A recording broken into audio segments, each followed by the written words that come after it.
대마도는 일본의 방위선이다. 일본 총리의 충격 발언이 전 세계를 얼어붙게 하던 그날, 국제법 전문 변호사인 저는 더 큰 이상 신호를 포착했습니다. 대마도 북쪽에서 일본 구축함 한 척이 정체불명의 팔자 항적을 그리고 있었죠. 일본은 분명 무언가를 찾고 있었고 모두가 한국의 즉각 반발을 예상했습니다. 하지만 한국은 놀라울 만큼 조용했습니다. 그리고 침묵을 가장 먼저 깬 나라는 한국도 일본도 아닌 미국이었습니다. 대체 일본은 무엇을 숨기고 한국은 왜 말이 없으며 미국은 왜 단호하게 움직였을까요? 이 모든 답은 대마도의 진실에서 시작됩니다. 지금부터 이야기의 문을 열겠습니다. 그 전에 여러분의 구독과 좋아요, 알림 설정은 감동하늘TV가 더 좋은 영상을 제작하는데 큰 힘이 됩니다. 그리고 댓글에 한국 최고라고 남겨주세요. 지금 영상 시작합니다. 저는 헤이그 국제사법재판소에서 일하는 국제법 변호사입니다. 프랑스 파리에서 태어나 소르본에서 법학을 공부했고 지난 12년을 국제분쟁 해결에 쏟아부었죠. 제 책상 위엔 항상 3개의 모니터가 켜져 있습니다. 하나는 각국 외교부 발표, 하나는 실시간 뉴스, 마지막 하나는 법률 데이터베이스였어요. 그날도 평범한 수요일 오후였습니다.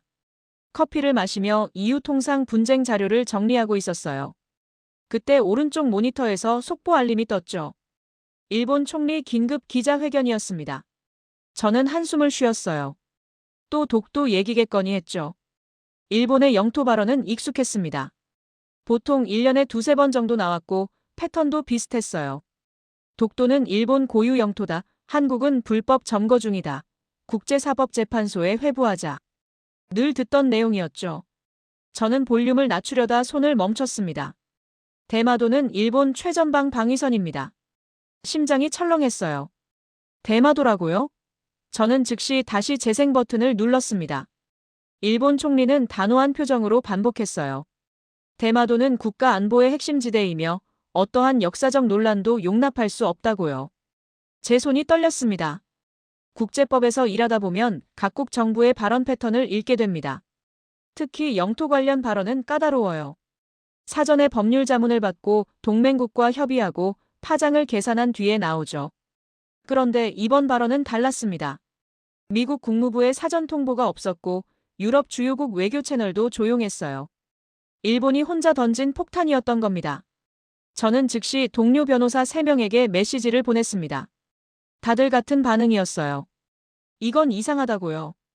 국제법률연구소 채팅방도 난리였습니다. 독일 변호사가 물었죠. 일본이 왜 갑자기 대마도를 거론하느냐고요. 영국 동료는 한 발 더 나갔어요. 대마도 귀속 문제가 아직 법적으로 미해결 상태라는 걸 아느냐고요. 저는 몰랐습니다. 솔직히 대마도에 대해 아는 게 거의 없었어요. 한국과 일본 사이 섬이라는 것, 역사적으로 복잡한 배경이 있다는 것 정도였죠. 그래서 검색을 시작했습니다. 영문 자료, 프랑스 외교 문서, 국제법 판례까지 닥치는 대로 찾아봤어요. 놀라운 사실들이 나왔습니다.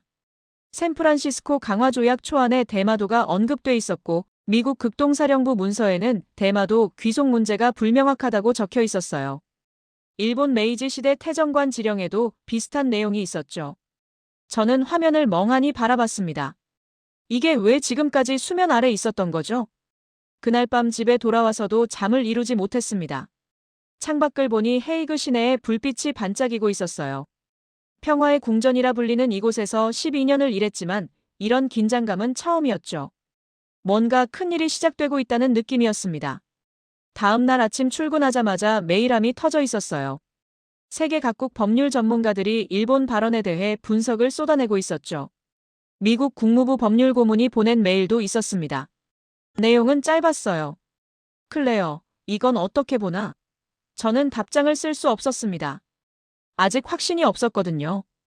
회의실로 향하는 복도에서 독일 출신 선배 변호사를 만났습니다. 그가 조용히 말했어요. 일본이 실수했을 거라고요. 저는 고개를 끄덕였습니다. 네, 아마도요. 하지만 속으로는 다른 생각을 했어요. 실수가 아니라면 어떡하죠? 만약 이게 계획된 수순이라면요? 오전 11시쯤 중국 외교부가 공식 성명을 냈습니다. 대마도 문제는 역사적 검증이 필요하며 중국은 한국의 정당한 입장을 존중한다. 저는 커피를 마시다 멈췄어요. 중국이 한국 편을 든다고요? 이건 정말 이례적이었습니다. 중국은 보통 영토 분쟁에서 중립을 지키거나 자국 이익에 맞게 움직이는데 이번엔 명확하게 한국 지지를 표명한 거였죠. 제 책상 위 전화기가 울렸습니다. NATO 법률자문관이었어요. 그는 긴박하게 말했죠. 클레어, 지금 당장 브뤼셀로 올 수 있나? 대마도 건으로 긴급회의가 소집됐어. 저는 시계를 봤습니다. 오후 2시 기차를 타면 저녁 전에 도착할 수 있었어요. 알겠습니다. 가겠습니다. 전화를 끊고 가방을 챙겼죠. 기차 안에서 노트북을 펼쳤습니다. 일본 총리 발언을 5번째 다시 들었어요. 표정, 어조, 단어 선택까지 모든 걸 분석했죠. 그리고 확신했습니다. 이건 즉흥적 발언이 아니에요. 준비된 메시지였어요. 문제는 왜 지금이냐는 거였죠. 브뤼셀에 도착했을 때 해가 지고 있었습니다. NATO 본부 회의실에는 이미 15명이 넘는 전문가들이 모여 있었어요. 미국, 영국, 프랑스, 독일 대표들이었죠. 회의가 시작되자 미국 대표가 먼저 입을 열었습니다.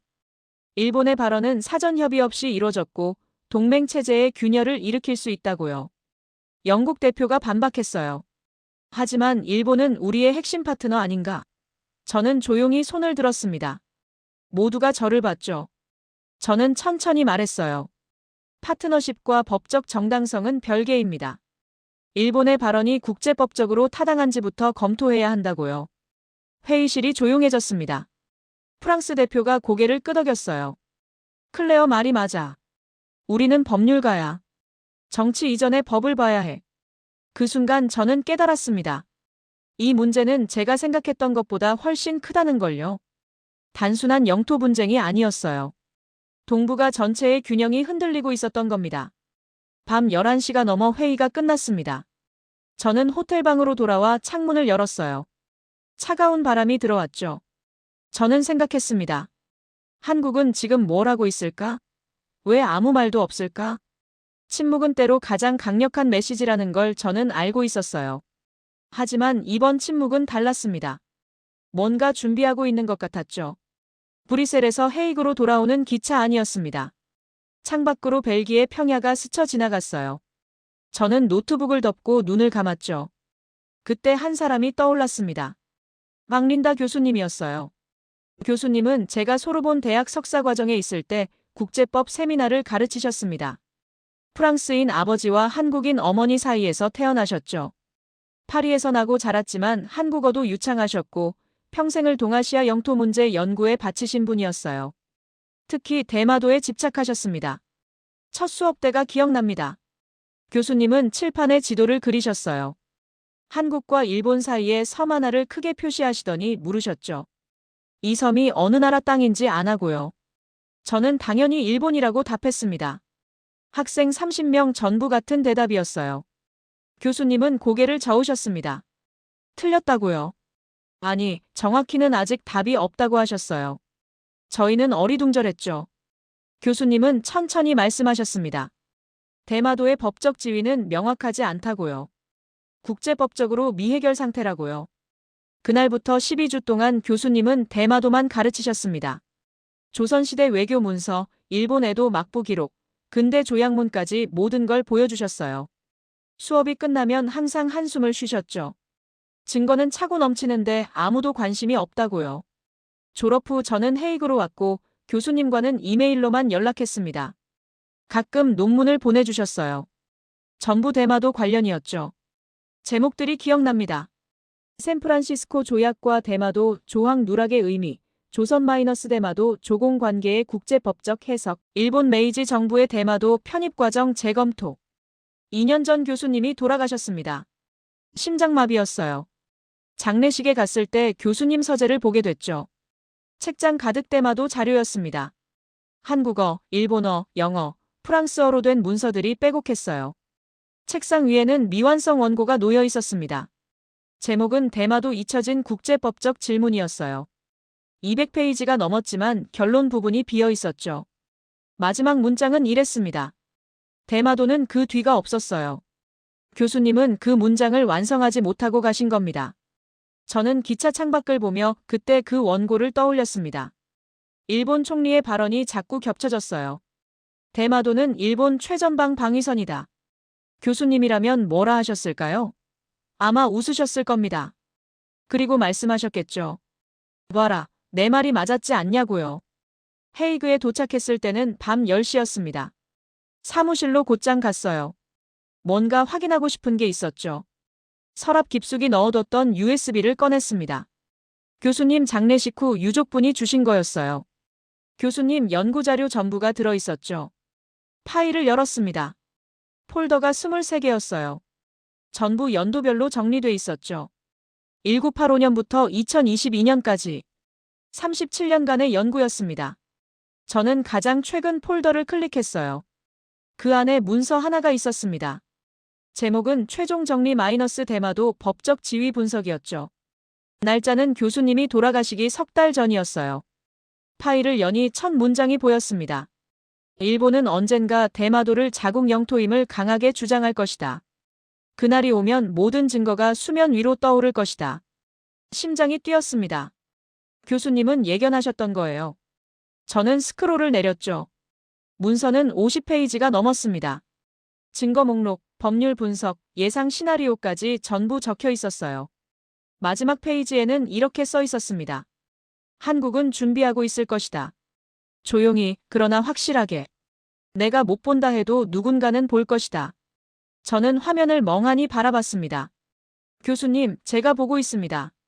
지금 제가 보고 있어요. 눈물이 났죠. 참았습니다. 올 시간이 없었어요. 할 일이 너무 많았거든요. 다음 날 아침 뉴스를 켰습니다. 중국 외교부 대변인이 기자회견을 하고 있었어요. 대마도 문제는 역사적 검증이 필요하다. 중국은 한국의 정당한 입장을 존중한다. 저는 커피를 내려놓았습니다. 중국이 한국 편을 든다고요? 동료 변호사가 메시지를 보냈어요. 클레어, 이거 봤어? 중국이 왜 저래? 저는 답장을 쳤습니다. 모르겠어. 하지만 뭔가 시작됐어. 정말로 뭔가 시작되고 있었습니다. 교수님이 말씀하신 그날이 온 거였어요. 저는 USB를 가방에 넣었습니다. 이 자료가 필요할 것 같았죠. 언젠가, 아마 곧. 사흘 뒤였습니다. NATO 해양정보센터에서 연락이 왔어요. 동해 상황 브리핑이 있으니 참석하라는 내용이었죠. 저는 의아했습니다. 제 전공은 국제법이지 해양 전략이 아니었거든요. 하지만 거절할 이유도 없었어요. 브뤼셀 NATO 본부 지하 3층이었습니다. 출입증을 2번 검사받고 들어갔어요. 회의실엔 대형 스크린이 벽면 전체를 차지하고 있었죠. 해도가 떠 있었습니다. 동해였어요. 영국 출신 해양분석관이 브리핑을 시작했습니다. 그는 레이저 포인터로 화면을 가리켰어요. 대마도 북쪽 해역이었죠. 이틀 전부터 일본 해상자위대 구축함 한 척이 이상한 움직임을 보이고 있습니다. 화면에 붉은 선이 그려졌습니다. 배의 항적이었어요. 저는 눈을 가늘게 떴죠. 선이 원을 그리다가 팔자 모양으로 좁혀들고 있었어요. 뭔가 익숙한 패턴이었습니다. 이건 탐색 패턴입니다. 분석관이 말했어요. 뭔가를 찾고 있다는 뜻이죠. 문제는 무엇을 찾는지 모른다는 겁니다. 회의실이 조용해졌어요. 독일 대표가 물었습니다. 잠수함일까요? 분석관은 고개를 저었습니다. 확실하지 않습니다. 하지만 이상한 점이 또 있어요. 그가 화면을 바꿨죠. 동해 깊은 곳을 보여주는 수심 지도였습니다. 국제해양기구가 48시간 전 이 지점에서 정체불명 음향 신호를 포착했습니다. 저는 몸을 앞으로 기울였어요. 음향 신호요? 분석관이 설명했습니다. 저주파 신호인데 자연현상은 아닙니다. 인공물이에요. 하지만 어느 나라 것인지 특정할 수 없죠. 미국 대표가 끼어들었습니다. 한국 해군에 확인했나? 분석관은 잠시 머뭇거렸어요. 연락했습니다. 답변은 검토 중이라고만 하더군요. 저는 귀를 쫑긋 세웠습니다. 검토 중이라고요? 회의가 끝난 뒤 복도에서 프랑스 해군 연락관을 만났습니다. 그와는 예전에 해양법 세미나에서 알게 됐죠. 저는 조용히 물었어요. 한국이 정말 모를까요? 그는 피식 웃었습니다. 클레어, 자네 아직도 모르나? 그가 말했어요. 한국은 벌써 알고 있어. 우리보다 12시간은 먼저 알았을 걸세. 저는 눈을 크게 떴죠. 어떻게 그걸 아세요? 그는 주머니에서 태블릿을 꺼냈습니다. 화면을 보여줬어요. 암호화된 해군 정보망이었죠. 이틀 전 새벽 4시 한국 해군이 동해 전역에 조용한 경보를 발령했어. 공식 발표는 없었지만 우리 정보망엔 잡혔지. 저는 숨을 멈췄습니다. 새벽 4시요? 일본 구축함이 움직이기 10시간 전이었어요. 그는 고개를 끄덕였죠. 한국은 이미 다 보고 있어. 일본이 뭘 찾든 어디로 가든 전부 추적 중이야. 사무실로 돌아와 자료를 다시 봤습니다. 일본 구축함 항적, 음향 신호 탐지 시각, 한국 해군 경보 시각. 시간을 역순으로 배열하니 명확해졌어요. 한국이 제일 먼저 알았습니다. 그 다음이 국제해양기구, 마지막이 NATO였죠. 그날 밤 국제뉴스를 봤습니다. 일본 방위성 대변인이 나왔어요. 동해에서 정상적인 훈련을 실시 중이라고 했죠. 저는 화면을 멈췄습니다. 정상적인 훈련이라고요? 탐색 패턴이 정상 훈련이라고요? 전화가 울렸습니다. 영국 분석관이었어요. 그의 목소리가 긴장돼 있었죠. 클레어, 한국이 드디어 답변을 보냈어. 저는 받침대에서 벌떡 일어났습니다. 뭐라고 했대요? 동해 상황은 정상이며 우려할 사항 없음. 그가 읽어줬어요. 모든 해역이 감시 중이며 이상 징후 발견 시 즉시 통보 예정. 저는 한숨을 쉬었습니다. 그게 전부예요? 응, 그게 전부야. 근데 이상하지 않아? 뭔가 더 말해줄 법한데. 저는 창밖을 봤어요. 헤이그 밤거리가 고요했죠. 저는 천천히 말했습니다. 아니에요. 이게 답이에요. 전화를 끊고 생각했습니다. 한국은 왜 침묵할까요? 모르는 게 아니에요. 분명 다 알고 있어요. 그런데 말하지 않는 겁니다. 왜죠? 그때 깨달았습니다. 통제하고 있기 때문이에요. 한국은 이미 상황을 장악했어요. 일본이 무얼 찾든 어디로 가든 전부 보고 있는 겁니다. 말할 필요가 없었죠. 말하는 건 모르는 사람이 하는 거니까요. 저는 노트에 적었습니다. 한국의 침묵 무능이 아닌 통제. 밑줄을 2번 그었어요. 이게 핵심이었습니다. 이틀 뒤 아침이었습니다. 출근하자마자 이메일함을 열었어요. 새 메일이 하나 있었죠. 발신자는 암호화된 주소였습니다. 제목은 간단했어요. 레이 TSUSHIMA 리걸 스테터스. 첨부 파일이 하나 있었습니다. 용량이 15MB였어요. 파일명은 TSUSHIMADOCCLASSIFID. 집이었죠. 저는 마우스를 멈췄습니다. 누가 보낸 거죠? 본문을 읽었습니다. 리비의 변호사님, 귀하의 학술적 관심에 도움이 될 자료를 보냅니다. 암호는 귀하 은사님 성함의 이니셜입니다. 마이너스 윤도경. 저는 숨을 들이켰어요. 박린다 교수님 이니셜이요? PL1957을 입력했습니다. 압축이 풀렸어요. PDF 파일 하나가 나타났죠. 제목은 대마도 귀속 관련 국제법 역사 검증 자료였습니다. 페이지 수를 봤어요. 87페이지였습니다. 첫 페이지를 열었습니다. 목차가 나왔어요. 조선시대 외교 문서, 일본 메이지 정부 기록, 샌프란시스코 조약 관련 자료, 미국 극동사령부 문서. 전부 1차 사료였죠. 심장이 빨리 뛰었습니다. 2페이지를 넘겼어요. 첫 번째 문서가 보였습니다. 1453년 세종실록이었죠. 한문 원본과 영문 번역이 나란히 있었어요. 내용은 명확했습니다. 대마도주가 조선 국왕에게 세공을 바치고 관직을 받았다. 저는 스크롤을 내렸습니다. 다음은 1870년 일본 태정관 지령이었어요. 메이지 정부 최고 행정기관이 낸 문서였죠. 제 눈이 한 문장에 멈췄습니다. 대마도 귀속 문제는 명확하지 않으므로 신중히 다뤄야 함. 손이 떨렸습니다. 일본 정부가 직접 인정한 거예요. 대마도 지위가 불명확하다고요. 저는 계속 읽었습니다.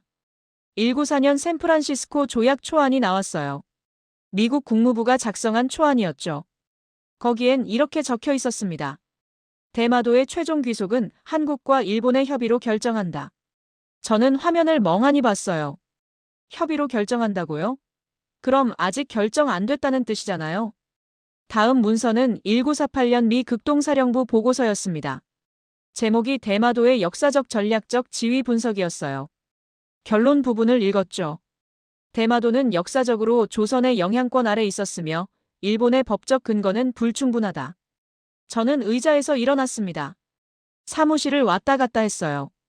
이게 정말 진짜인가? 모두 공식 문서예요. 조작이 아니에요. 각국 정부가 직접 발표한 자료들이죠. 문제는 아무도 이걸 한 번에 모아본 적이 없다는 겁니다. 흩어진 퍼즐 조각들이었어요. 한국이 전부 모은 거예요.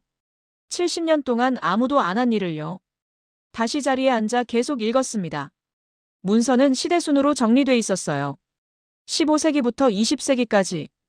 각 문서마다 출처가 명확했죠. 국립도서관, 국회기록보존소, 미국립문서기록관리청. 전부 공개 자료였습니다. 마지막 페이지에 요약이 있었어요. 5가지 핵심 포인트였죠. 저는 하나씩 읽었습니다. 첫째, 대마도는 조선과 조공 관계를 유지했다. 둘째, 일본 정부도 대마도 지위를 불명확하다 인정했다. 셋째, 샌프란시스코 조약은 대마도 귀속을 미결정으로 남겼다. 넷째, 미국은 일본의 법적 근거가 불충분하다고 평가했다. 다섯째, 국제법적으로 대마도 문제는 여전히 열려 있다. 저는 프린터로 전체 문서를 출력했습니다. 87장이 쌓였어요. 하나하나 넘기며 확인했죠. 출처, 날짜, 서명, 직인. 전부 완벽했습니다. 전화를 들었습니다. 영국 동료에게 걸었어요. 마크, 지금 시간 있어? 그는 회의 중이라고 했죠. 미안한데 이거 봐야 해. 지금 당장. 제 목소리가 떨리고 있었나 봐요. 그가 물었습니다. 무슨 일이야? 대마도요. 증거를 찾았어요. 저는 말했습니다. 전부요. 1시간 뒤 마크가 제 사무실로 왔습니다. 독일 변호사 2명도 함께였어요. 저는 문서를 보여줬죠. 그들은 한 장 한 장 넘기며 읽었습니다. 아무도 말이 없었어요. 마크가 먼저 입을 열었습니다. 이게 전부 진짜야? 저는 고개를 끄덕였어요. 공개 문서예요. 누구나 볼 수 있는 거죠. 독일 변호사가 한숨을 쉬었습니다. 우린 왜 이걸 몰랐지? 저는 대답했어요. 아무도 모으려 하지 않았으니까요. 한국만 빼고요. 그날 밤 늦게까지 문서를 분석했습니다. 법률적 약점을 찾으려 했어요. 없었습니다. 모든 문서가 탄탄했죠. 출처도 명확하고 내용도 일관됐어요. 저는 윤도경이란 이름을 검색했습니다. 한국 국방부 법무실 소속이었어요. 국제법 박사였죠. 저는 답장 메일을 썼습니다. 자료 감사합니다. 검토 후 연락드리겠습니다. 보내기 버튼을 누르기 전에 한 줄을 더했어요. 교수님이 옳았습니다. 그리고 전송했죠. 87페이지 문서를 받은 지 사흘째 되던 날이었습니다. 새벽 5시에 전화가 울렸어요. 워싱턴에서 걸려온 거였죠. 미국 국무부 법률고문이었습니다. 클레어, 자고 있었어? 그의 목소리가 긴박했어요. 저는 침대에서 일어나 앉았습니다. 네, 근데 무슨 일이에요? 일본 문서 하나가 유출됐어. 지금 당장 확인해봐. 전화를 끊고 노트북을 켰습니다. 이메일함에 파일이 와 있었어요. 일본어로 된 PDF였죠. 자동 번역기를 돌렸습니다. 제목을 보는 순간 숨이 막혔어요. 전략 무기 도입을 위한 위기 조성 명분 구축 방안. 일본 방위성 내부 문건이었습니다. 작성일은 3달 전이었어요. 저는 스크롤을 내리며 읽었죠. 손이 차갑게 식었습니다. 문서는 명확했습니다. 한국을 위협국으로 규정하면 핵잠수함 보유 여론이 올라간다는 분석이었어요. 구체적인 수치까지 나와 있었죠. 평시 핵잠 찬성 42%, 한국 위협 프레임 적용 시 71%. 저는 다음 페이지를 넘겼습니다. 시나리오가 3가지 제시돼 있었어요. 독도 긴장 고조, 대마도 방위선 강조, 동해 군사 충돌 가능성 부각. 전부 계산된 수순이었습니다. 가슴이 답답했어요. 이건 영토 문제가 아니었습니다. 핵잠수함 명분 만들기였던 거예요. 일본은 처음부터 한국과 싸우려던 게 아니었죠. 한국을 이용하려 했던 겁니다. 사무실로 출근했습니다. 동료들이 벌써 모여 있었어요. 다들 같은 문서를 받았죠. 독일 변호사가 말했습니다. 이건 국제법 위반이야. 명백한 도발 조작이라고. 영국 동료가 반박했어요. 하지만 증명할 수 있어. 일본은 내부 문서라고 부인할 거야. 회의실이 무거워졌습니다. 저는 조용히 손을 들었죠. 한국에 물어봐야 해요. 그날 오후 NATO 긴급회의가 소집됐습니다. 브뤼셀로 가는 기차 안에서 생각했어요. 한국은 이걸 알고 있을까? 당연히 알겠죠. 한국은 항상 알고 있었으니까요. 회의실엔 18개국 대표가 모였습니다. 미국 대표가 발언했어요. 일본의 문서가 사실이라면 이건 동맹체제를 흔드는 배신입니다. 프랑스 대표가 덧붙였죠. 한국 입장을 들어야 합니다. 그때 화면에 한국 국방부 성명이 떴습니다. 실시간 발표였어요. 저는 숨을 멈추고 읽었죠. 대한민국은 핵추진 잠수함 개발을 진행 중이며 현재 설계 80%, 기지 건설 70% 완료. 미국 정부와 협의 완료 상태. 회의실이 술렁였습니다. 저는 눈을 크게 떴어요. 한국이 벌써요? 미국 대표가 고개를 끄덕였습니다. 맞습니다. 우리는 2년 전에 승인했습니다. 독일 대표가 물었어요. 일본은 몰랐나요? 미국 대표가 대답했죠. 일본은 15년간 핵잠 로비를 했습니다. 우리는 계속 거부했고요. 한국은 3년 만에 승인받았습니다. 저는 이해했습니다. 일본의 모든 계획이 헛발질이었던 거예요. 한국을 위협으로 만들어 핵잠 명분을 쌓으려 했지만 한국은 이미 핵잠을 만들고 있었던 겁니다. 조용히 확실하게요. 영국 대표가 한숨을 쉬었습니다. 그럼 일본의 대마도 발언은? 저는 대답했어요. 전부 쇼였어요. 핵잠 여론 만들기용이었죠. 회의가 끝나고 복도로 나왔습니다. 미국 대표가 다가왔어요. 클레어, 한국 자료 분석 맡아줄 수 있나? 저는 고개를 끄덕였습니다. 이미 하고 있어요. 그는 조용히 말했습니다. 일본은 실수했어. 한국을 과소평가했거든. 저는 창밖을 봤어요. 브뤼셀 하늘이 흐렸죠. 과소평가가 아니에요. 아예 몰랐던 거예요. 호텔방으로 돌아와 문서를 다시 봤습니다. 일본의 계획, 한국의 대응. 모든 게 명확했어요. 일본은 위기를 만들려 했고 한국은 이미 준비를 끝냈죠. 저는 노트에 적었습니다. 일본 명분 중심 전략. 한국 능력 중심 전략. 승자는 명확하다. 일주일 뒤 인천공항에 도착했습니다.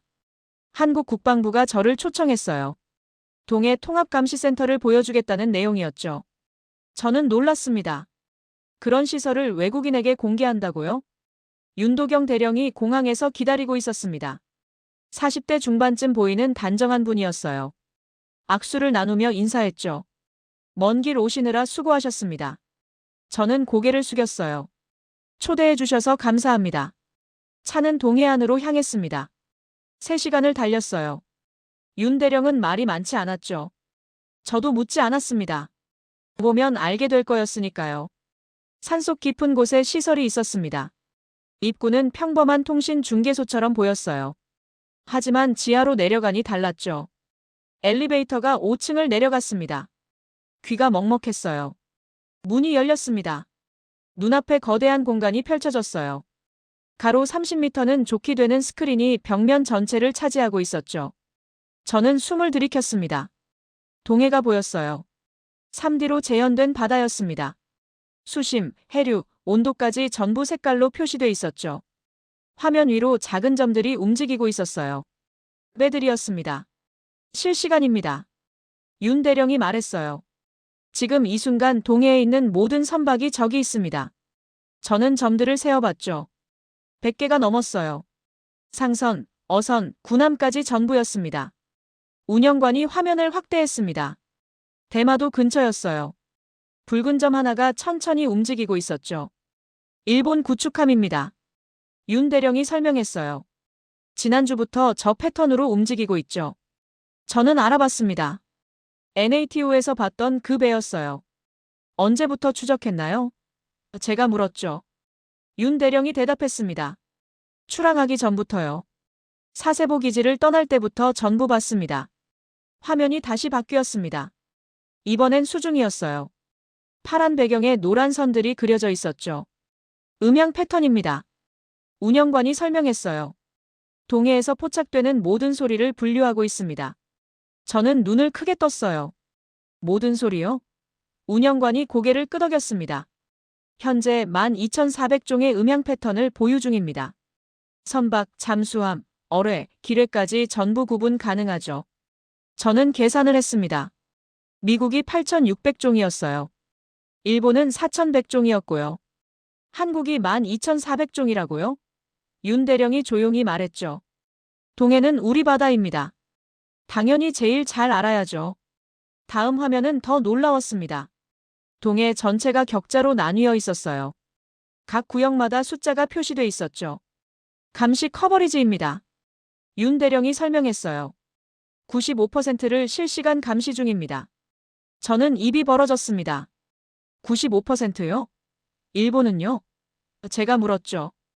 윤 대령이 대답했습니다. 30% 정도로 추정됩니다. 러시아가 40%, 중국이 20% 정도고요. 운영관이 다른 데이터를 띄웠습니다. 조선소 건조 능력 비교표였어요. 한국 구축함 건조기간 24개월, 납기 준수율 99%. 일본은 48개월에 67%였죠. 기술력 차이입니다. 윤 대령이 말했어요. 우리는 정해진 시간에 정확히 만들어냅니다. 그게 신뢰죠. 저는 고개를 끄덕였어요. 신뢰라는 말이 가슴에 와닿았습니다. 2시간 동안 브리핑을 들었습니다. 수중 드론, 해저 케이블 감시망, 인공위성 연동 시스템. 모든 게 연결돼 있었어요. 한국은 동해를 하나의 살아있는 생명체처럼 보고 있었습니다. 밖으로 나왔을 때 해가 지고 있었습니다. 동해 바다가 보였어요. 고요해 보였죠. 하지만 이제 알았습니다. 저 바다 아래, 위, 전부 한국이 보고 있다는 걸요. 윤 대령이 물었습니다. 어떻게 생각하십니까? 저는 바다를 보며 대답했어요. 국제법 이전의 실력의 균형이 이미 기울었습니다. 한국 쪽으로요. 그는 희미하게 웃었습니다. 법률가답게 정확하시네요. 저는 되물었죠. 왜 저한테 보여주신 거예요? 윤 대령이 대답했습니다. 진실을 아는 사람이 필요했습니다. 법으로 말할 수 있는 사람이요. 차를 타고 서울로 돌아오는 길이었습니다. 저는 창밖을 보며 생각했어요. 일본은 소리를 냈고 한국은 조용했습니다. 하지만 힘은 한국에 있었죠. 압도적으로요. 호텔에 도착해 노트를 펼쳤습니다. 동해 한국의 손바닥 안이라고 적었어요. 그리고 밑줄을 3번 그었습니다. 서울에서 헤이그로 돌아온 다음 날이었습니다. 저는 보고서를 작성했어요. 제목은 대마도 분쟁과 동북아 해양 전략 재평가였죠. 60페이지였습니다. 결론은 명확했어요. 일본의 주장은 법적 근거가 약하고 한국의 능력은 압도적이다. 저는 3곳에 동시에 보냈습니다. NATO 본부, EU 외교안보정책실, 미국 국가안보회의였죠. 이틀 뒤 전화가 쏟아졌습니다. 워싱턴, 브뤼셀, 런던, 베를린. 다들 같은 질문을 했어요. 이게 확실한 거냐고요. 저는 매번 같은 대답을 했습니다. 직접 받고 확인했다고요. 일주일 뒤 워싱턴에서 긴급회의가 소집됐습니다. NSC 주최였어요. 저도 초청받았죠. 국무부 회의실에 들어서니 30명이 넘는 사람들이 앉아 있었습니다. 국방부, 국무부, CIA, 태평양 사령부 대표들이었어요. 회의가 시작됐습니다. 국무장관이 먼저 발언했어요. 동북아 전략을 재검토해야 합니다. 현실이 바뀌었으니까요. 국방장관이 고개를 끄덕였죠. 한국의 능력을 과소평가했습니다. 우리 실수입니다. CIA 국장이 자료를 제시했습니다. 한국 해군 전력 분석이었어요. 한국은 지난 10년간 조용히 준비했습니다. 이지스함 6척, 차기 구축함 건조 중, 핵잠 설계 완료. 동해 감시 능력은 세계 최고 수준입니다. 태평양 사령부 대표가 덧붙였어요. 우리 시뮬레이션 결과 동해에서 한국 해군과 협력하면 작전 효율이 40% 증가합니다. 일본과는 20%였고요. 숫자가 모든 걸 말해줬습니다. 국무장관이 저를 봤습니다. 리비에 박사 법적 평가를 부탁합니다. 저는 일어났어요. 준비한 자료를 화면에 띄웠죠. 대마도 문제는 법적으로 미해결 상태입니다. 일본의 주장엔 명확한 약점이 있고요. 저는 87페이지 문서 내용을 요약했습니다. 조선시대 기록, 일본 정부 문서, 샌프란시스코 조약, 미국 극동사령부 보고서. 하나하나 설명했어요. 결론적으로 일본은 명분이 약하고 한국은 증거가 강합니다. 회의실이 조용해졌습니다. 국방장관이 한숨을 쉬었어요. 그럼 우리 입장을 정리해야겠군요. 국무장관이 고개를 끄덕였죠. 일본은 동맹국입니다. 하지만 한국은 이제 핵심 파트너입니다. 차이를 인정해야 해요. 저는 그 문장을 노트에 적었습니다. 동맹국과 핵심 파트너. 무게가 달랐어요. 회의는 5시간 계속됐습니다. 결정이 내려졌어요. 첫째, 일본의 공식 경고. 대마도독도 관련 발언 중단 요청. 둘째, F-35아태 정비 허브 한국 중심으로 재편. 셋째, 미사일 방어체계 한국 우선 배치. 넷째, 주한미군 작전 구역동해 전체로 확대. 저는 숨을 들이켰습니다. 이건 단순한 조정이 아니에요. 전략축 자체가 움직이는 거였죠. 브뤼셀로 돌아왔습니다. NATO 회의가 기다리고 있었어요. 미국 결정이 공유됐죠. 유럽 국가들도 비슷한 결론을 냈습니다. 독일 대표가 말했어요. 한국을 파트너십 우선순위로 올려야 합니다. 프랑스 대표가 덧붙였죠. 동북아 정책에서 한국 의견을 더 반영해야 합니다. 영국도 동의했어요. 저는 회의록을 보며 놀랐습니다. 모든 나라가 한국 중심으로 움직이고 있었어요. 한 달 뒤 NATO 내부 문서가 업데이트됐습니다. 저는 파일을 열어봤어요. 동북아 전략 섹션이었죠. 첫 문장을 읽는 순간 손이 멈췄습니다. 동북아 전략의 실질적 중심은 대한민국이다. 저는 화면을 멍하니 봤어요. 공식 문서에 이렇게 적힌 겁니다. 한국이 중심이라고요. 일본이 아니라요. 그날 밤 박린다 교수님 생각이 났습니다. 교수님이 평생 말씀하셨던 거였어요. 진실은 언젠가 드러난다고요. 조용히 준비하는 나라가 결국 이긴다고요. 저는 교수님 사진을 꺼내봤습니다. 교수님, 보고 계세요? 한국이 해냈어요. 조용히 확실하게요. 눈물이 났죠. 참지 않았습니다. 다음 날 윤도경 대령에게 메일을 보냈습니다. 국제사회가 결정을 내렸습니다. 한국 중심으로요. 답장이 왔어요. 짧았죠. 법이 정의를 증명했습니다. 감사합니다. 저는 창밖을 봤습니다. 헤이그 하늘이 맑았어요. 세상이 바뀌고 있었습니다. 조용히, 그러나 확실하게요. 6개월이 지났습니다. 헤이그 제 사무실 책상 위엔 박린다 교수님의 미완성 원고가 펼쳐져 있었어요. 200페이지가 넘는 연구의 마지막 문장이었죠. 대마도는. 저는 펜을 들었습니다. 그리고 조용히 적었어요. 대마도는 법적 지위가 불명확하다. 그러나 진실은 명확하다. 역사가 증명하고 능력이 뒷받침하며 정의가 함께한다. 밑줄을 그었습니다. 교수님, 당신의 연구는 옳았습니다. 진실은 결국 대한민국에 의해 밝혀졌어요. 조용히, 그러나 확실하게요. 창밖을 봤습니다. 평화의 궁전이 보였어요. 12년을 이곳에서 일했죠. 수많은 분쟁을 봤습니다. 영토 싸움, 자원 다툼, 권력 게임. 대부분 큰 나라가 이겼어요. 힘으로 밀어붙였죠. 하지만 이번은 달랐습니다. 한국은 소리를 지르지 않았어요. 위협하지도 않았죠. 그저 준비했습니다. 증거를 모으고 기술을 키우고 능력을 쌓았어요. 그리고 조용히 기다렸죠. 일본은 목소리를 높였습니다. 대마도는 방위선이라고 외쳤어요. 언론을 동원하고 동맹국을 압박했죠. 하지만 실체는 없었습니다. 법적 근거도 약했고 군사적 능력도 뒤처졌어요. 결과는 명확했습니다. 국제사회는 한국을 선택했어요. NATO는 문서를 바꿨고 미국은 전략을 수정했죠. 동북아의 중심축이 움직였습니다. 일본에서 한국으로요. 지난주 브뤼셀에서 회의가 있었습니다. 동해 안보 협력 논의였어요. 한국 대표가 발표를 했죠. 조용하고 차분했습니다. 데이터로 말했어요. 감정을 섞지 않았죠. 회의가 끝난 뒤 복도에서 일본 대표를 만났습니다. 그는 고개를 숙였어요. 아무 말도 하지 않았죠. 할 말이 없었던 겁니다. 저는 그냥 지나쳤습니다. 어제 윤도경 대령에게서 메일이 왔습니다. 짧은 내용이었어요. 리비의 박사님 덕분에 진실이 세상에 알려졌습니다. 감사합니다. 저는 답장을 썼죠. 제가 한 건 없습니다. 한국이 이미 다 준비해놨으니까요. 정말 그랬습니다. 저는 그저 봤을 뿐이에요. 한국이 쌓아온 것들을요. 87페이지 문서, 동해 감시망, 핵잠 개발, 조선 기술.